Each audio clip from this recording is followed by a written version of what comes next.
Anyong Chinggudol, kamusta naman kayo? So, magpapakilala muna ako para sa mga hindi pa nakakilala sa akin. Pero parang wala pa naman talagang nakakilala sa akin kasi hindi pa naman ako sikat. Ako nga pala si Professor Opa. So, yung content ko is tungkol sa Korea. Lahat ng tungkol sa Korea, Korean movie, K-drama, K-pop idol, Korean celebrities, basta kahit ano na related sa Korea. Yun yung mga content ko. Nice. Pero bago natin pag-usapan yung mga topic na yun, syempre, unang-una sa lahat, kailangan natin munang matutunan yung language nila. Yung Korean language, kailangan natin matutunan na mga yan. Kasi, nabubulol ako. Another one. Yung Korean language, kailangan natin matutunan yan. Para mas maganda yung usapan natin sa mga topic na yan. Galing mo pala dyan Hindi ko alam Kaya meron akong mga nauna ng ginawang video. Kaya yung... So yung yung content ko is nakafocus muna sa pagtuturo ng Korean language. Kaya meron akong mga naunang ginawang video. Check nyo na lang sa FB. Search nyo lang Professor Opa o kaya My All About Korea Vlog. Yan, nagtuturo ako dyan ng Korean language. Kung interesado kayo na matuto ng Korean language, check nyo lang yan. Doon sa mga video na una kong ginawa,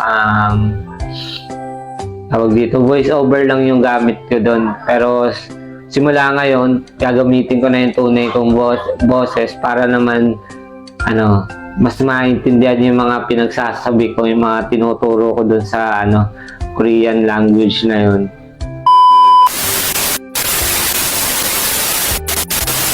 So ready na ba kayo mga chingo matuto ng Korean language? Kung ready na kayo, abangan nyo na lang yung susunod kong video. What? Kasi wala pa yung in-order ko na whiteboard na ilalagay natin dito para mas maganda yung magiging Korean lessons natin, mas maayos, mas madaling maintindihan. Kaya hintayin nyo na lang yung susunod kong video.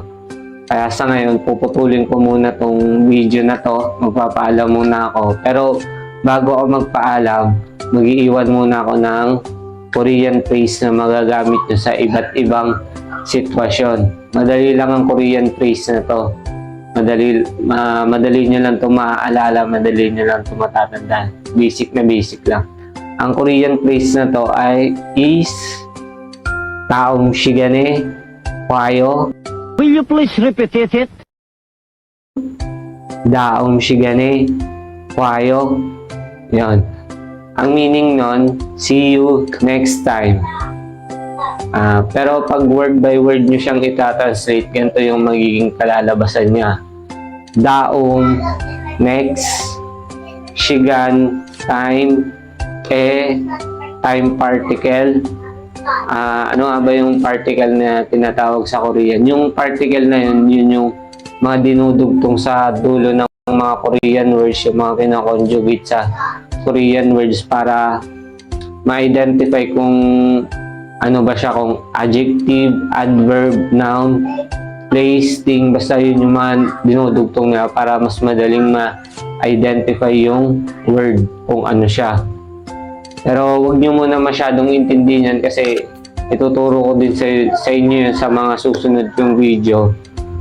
Pero kaya mag-focus muna tayo sa topic natin, yung daong shigane kwayo. Daong, next, shigan, time, time particle, kwayo, to see. Kaya ang kalalabasan ng word by word translation nun, next time, to see. Medyo magulo kasi iba yung Korean sentence pattern sa English sentence pattern. Magkaiba sila ng pattern ng pagka-construct ng mga sentence, pagkakalagay ng mga words. magkaiba sila.